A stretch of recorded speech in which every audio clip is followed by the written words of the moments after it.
I gotta come here and address a topic. At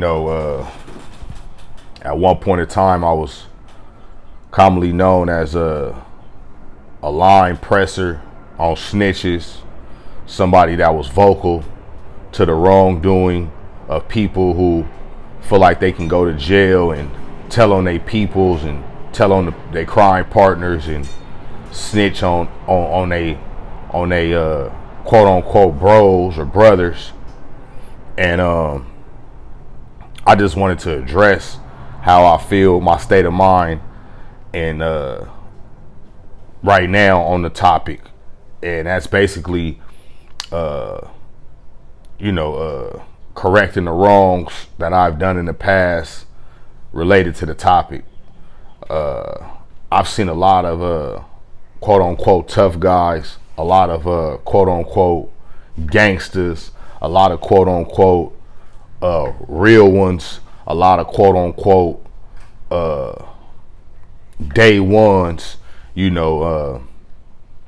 resort to snitching in some form when it comes down to being incarcerated or being in the holding tanks, being interrogated by detectives, making deals down the line after they got caught up. I didn't basically seen it all. And I wanted to address this topic because it's being more and more normal. It's being more and more common for these quote unquote tough guys, etc., to go to jail and resort to snitching, resort to tattletelling, resort to being informants. And so I want to address this topic briefly and just put it out there that I don't have no personal problems, no personal issues with nobody in no way, shape, or form that has resorted to those circumstances. How I feel now, it is a dog-eat-dog world. Everybody has to look out for themselves. It's not like the 80s or the 90s where you did something and did something like that and you would get reprimanded or you would get violated or you would get quote unquote outcasted. It's more and more common now that these guys, especially with favoritism playing a part, it's more and more common now for these guys to be able to walk around and after that their circumstances and do what they want to do, how they want to do it. It's more and more common now for people make excuses for that particular situation. Back in the days, I got an old soul. My mama's a gangster. My daddy's a gangster. I grew up, my mama was a Crip. My daddy was a Crip. My uncle was a Blood. I'm a Blood. And so, I had the best of both worlds, what I would call it. I have people from everywhere that love me and got love for me on both sides of the aisles. And so I was able to see different versions and different outcomes of people's circumstances before me. I always been mature, always wanted to be with the old guys, with the old fellas, look up to them, et cetera, et cetera. But in today's world, it's just not the same, and I'm speaking for Los Angeles, but I'm basically speaking for the whole country and the gang banging aspect, the street dude, street mentality is pretty much over with. These dudes go to jail, they got kids, they got girlfriends and wives who they want to come home to. And, I didn't understand it a couple years ago per se, but I have grown to fully accept it. Accept the fact that, if it's four dudes on the case, one of them is just, maybe two of them is just going to turn state witness. Two of them, one of them, they going to get on the stand and tell the real story, or, they're going to cut a deal with the prosecution office, with the district attorney to free up some time to give their chances a better outcome With the favoritism thing going on, it's not like it's crews within these gangs now. It's may the best crew win, or it's cliques. And so within these cliques, you got dudes who will press a certain line for their snitch homie or their tattletale informant homie to be able to come back around or be able to do what he want to do. You got dudes who feel guilty about it, know it wasn't right, and they just all the way leave. But then you got the other dudes who they so caught up believing their lies that no matter if you show them their words and their words on paper, they'll still sit up and tell you that they didn't do it, that's not them, it's fake paperwork, or I haven't had one dude who came to me. I have had a couple dudes actually who came to me and said that they regretted, they were young, et cetera, et cetera. But the majority of them, they so caught up in their what their name once was that they will never accept it, And so me as a man, as a father now, me growing, understanding the temperature of the streets now, it's gotten me to the point to where I just, I tell the homies, I'm the leader of the forgiveness program now. You come talk to me and, tell me your wrongs, or we talk about it. I'm not going to sugarcoat shit with you. If you fucked up, you fucked up. And, I just, I'll forgive you. I'll forgive you. We can't be once what we was, but I'll forgive you and we can move on from the fact. I won't go around here calling you a snitch. I won't backbite you to, quote unquote homies no more, because I realize that, they're not on the level that I'm on when it comes down to maybe pressing that line, using the prison politics to where, if you said anything to the police, it's automatically deemed a snitch. And that's how it used to be, but it's not like that no more. You got dudes walking the main lines. You got dudes on the main lines who's on these 50-50 yards and walking around on the yards with snitches, or went up there and got into drug debts and they had to go to those yards, et cetera, et cetera. And so the whole dynamic has changed now. And, I just say to the young people, don't commit crimes if you can't do the time. I say to these young people, expect your homeboy to snitch. Expect the one you least expected. It's always the one that you expected it from that'll hold solid.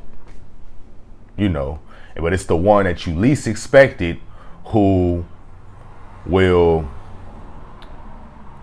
cut a deal or say something in hopes that it never comes out, or believe in the police officers when they say that it won't come out, that you tell us this and you work for us and your homeboys will never find out about it. Hey, let me tell you, it's certain tools that I know about Freedom of Information Acts and being able to pull people's court documents and appeals and all of the above, to where you'll get that information. It's not you're not a federal informant to where if the person don't go to trial, it don't come out, and on the paper it says confidential informant number 1 and number 2. It's most of these cases that we're dealing with are state cases, and with a little bit of searches on the internet and going to the right offices to pull this paperwork, it will and can be made public. It is public information, and so with that being said, I just I say if you one of those dudes who I have accused of snitching, or I know that you snitched, or know that you did some wrong, hey man, I forgive you, man. I bear no harm to your life. You don't have to worry about me trying to do something to you, or trying to get other dudes, or clicking up with other dudes to do anything to you. You don't have to worry about me. I'll stay out your way, just stay out of mine. You know what I mean? And I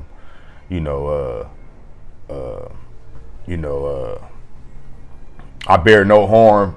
I want no harm done to to none of my ex friends or ex homeboys of mine. I don't care the circumstances.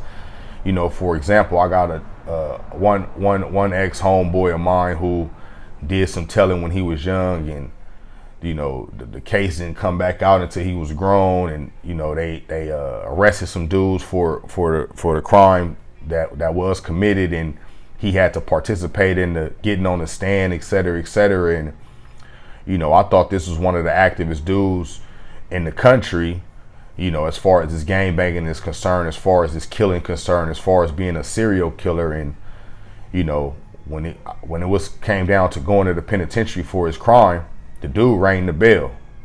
You know, the dude who I thought was the most gangster, who I learned a lot from, he rung the bell at reception yard, went to the SNY yard, and is still currently on the SNY yard. And so I think that fact right there opened my eyes up to the fact that you know, it can happen to anybody.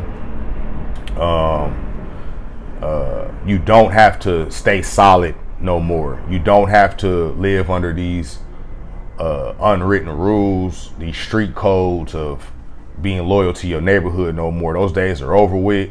It's a lot of dudes that's you know, faking the funk.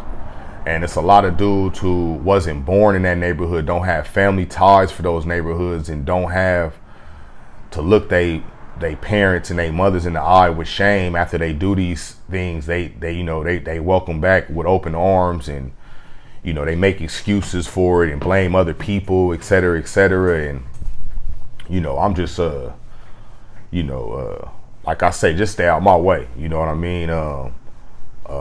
I know how to do certain things now to where, you know, I stay out your way, and I know how to do certain things now to where you have no choice but to stay out my way.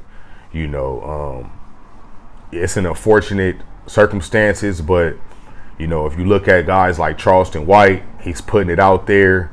I think he's doing a wonderful job being the what do you call it? Being the spokesperson for being a snitch. It's no person in America, no African American, especially person in America, who will fluently tell you that he will tell on you. I've never met a person like that. I've never seen a person on the internet like that until Charleston White came out and he put it out there that he works with the feds. He done this with the feds. He'll get you locked up if you threaten him. He'll do X, Y, and Z if you come after him. He calling Homeland Security his boy that worked for the, you know, human trafficking division, et cetera, et cetera. I've never in my 32 years of life seen somebody so vocal on that, and I feel like that is doing a greater good to these young people than it is him trying to act hard and him trying to act like he's still a OG from his hood, or he want recognition as being the person who went to jail for that crime or doing this when he was younger. He more so telling you these dudes will tell on you. You know, you got dudes who will pick up and dial the phone number of We Tip 1-800 We Tip. You know what I'm saying? And so,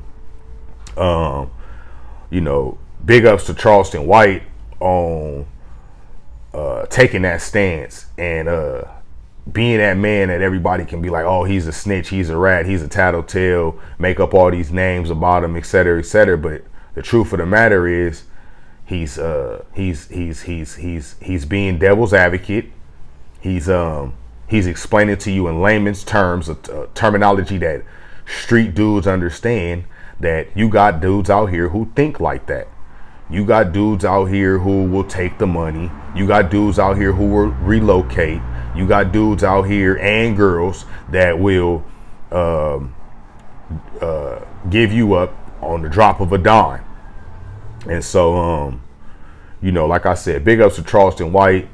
I told myself that certain people you just don't beef with, and Charleston White is one of them. I never want no internet beef with him. I never want to make it seem like he a snitch, he a rat. I got a homeboy who, you know, he's from the opposite side of me that I met in jail, and we did prison time after meeting in the LA County jail. He's from 60s, and our group messages is just back and forth. Charleston White, sending Charleston White videos, and it's amazing to me because he's stepped out of the gang banging lane. I've stepped out of the gang banging lane. We both know we real ones. We both done seen each other fight, each other's adversaries, and we done ate meals in jail together and had his card and my card, trying to figure out why we so close, and had to explain to them, our dynamics when we first met in the county jail and why we rock like that in prison.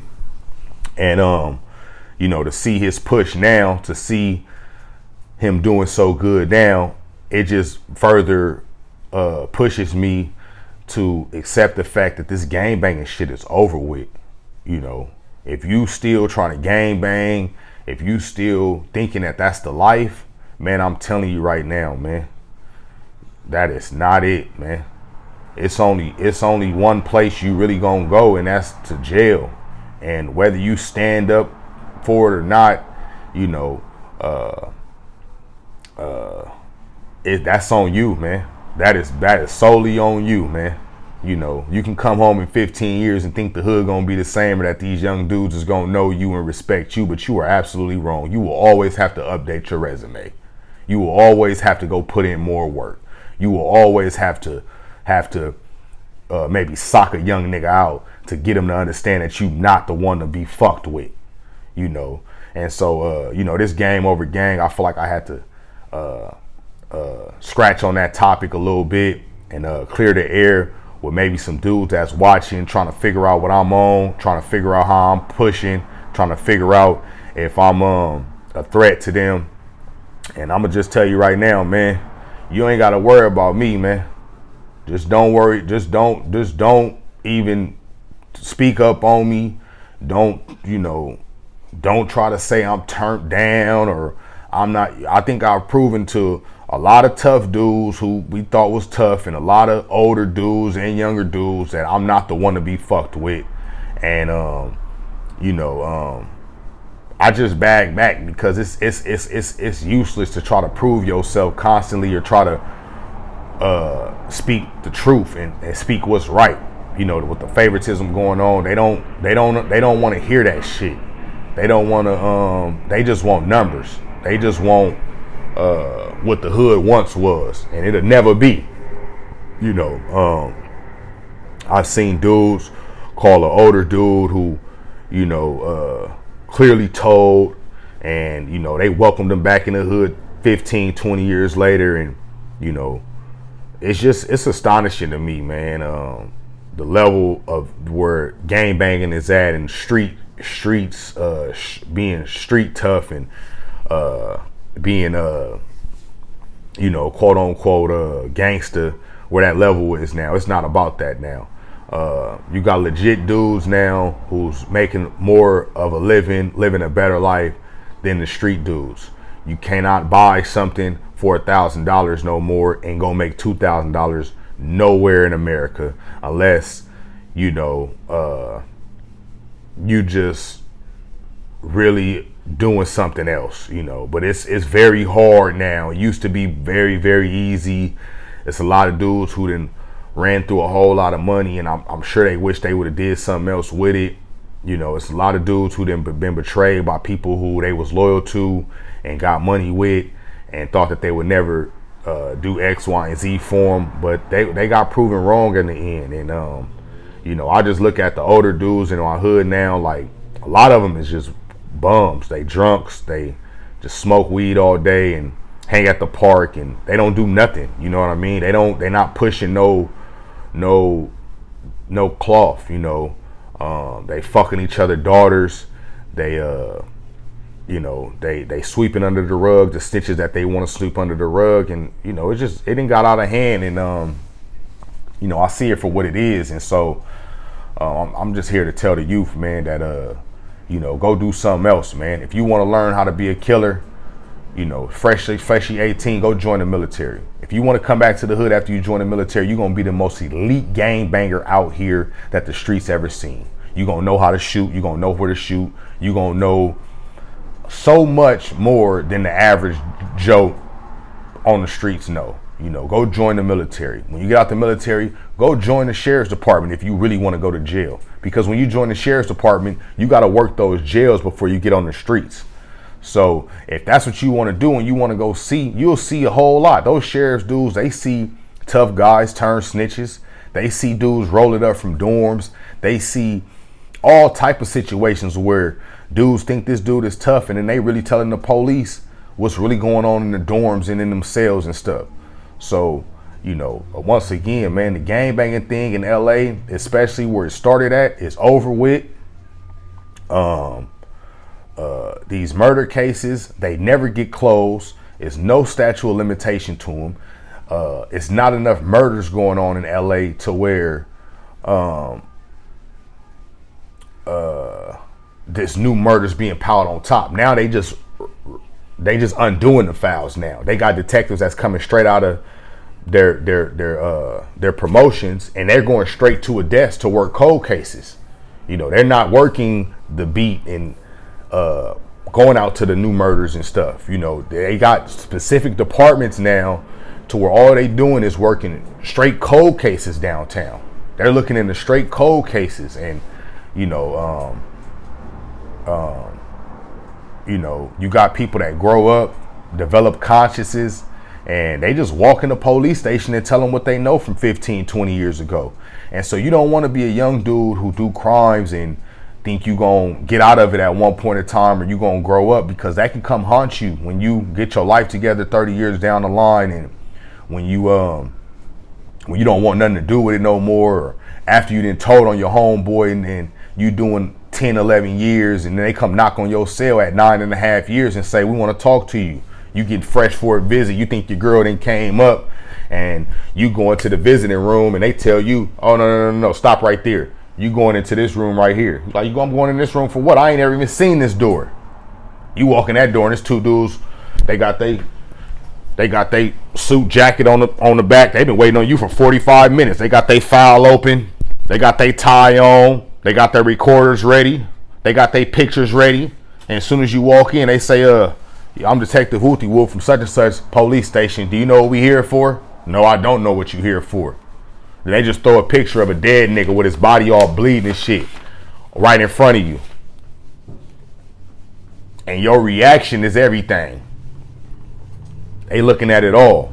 Next thing you know, you on C status in prison.